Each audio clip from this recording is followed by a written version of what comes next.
Unique কাঁঠালের তরকারি রান্না করব, চলো শেখা যাক। প্রথমে দিয়ে দিলাম তেল, তারপরে কাঁঠাল দিয়ে দিলাম, এখানে হলুদের গুঁড়ো, একটু লবণ দিয়ে হালকা ভেজে নেব। এখানে দেখো সুন্দর করে ভাজা হয়ে গেছে। এখানে একটা বার্তানে নামিয়ে নেব।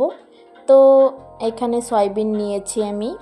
তো এখানে তেল দিয়ে দিলাম একটু, এখানে জিরে দিয়ে দিলাম ফোড়ন, আর এখানে দেখো পেঁয়াজ। তো পেঁয়াজটাকে ভালো করে ভাজা করে নেব। ভাজা হওয়ার পরে এখানে রসুন দিয়ে নেব, 2 মিনিটের মতো রসুন দিয়ে সুন্দর করে ভেজে নেব। তারপরে দিয়ে দেব মশলা।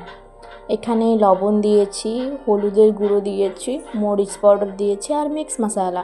তো এটাকে ভালো করে কষিয়ে নেওয়ার জন্য একটু জল দিয়ে নেব আর কি, যেন মশলাটা না পড়ে। তো এখানে সয়াবিন দিয়ে দিলাম। সয়াবিনটা দিয়ে 2 মিনিটের মতো ভাজা করব। এই দেখো ভাজা হয়ে যাওয়ার পরে এখন দিয়ে দেব কাঁঠাল।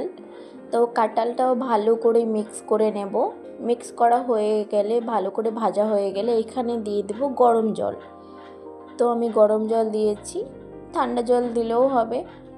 তো এখানে গরম জল দিয়ে একটু ফুটিয়ে নেব। যখন গাঢ় হবে তো তখন নামিয়ে নেব। এই দেখো এখানে সেদ্ধ হয়ে গেছে ভালো করে, তরকারিটা আমাদের হয়ে গেছে। তো এখানে দিয়ে দেবো গরম মশলা দিয়ে নামিয়ে নেব। এই দেখো আমাদের তরকারি রেডি। কেমন হয়েছে অবশ্যই কমেন্টসে বলো।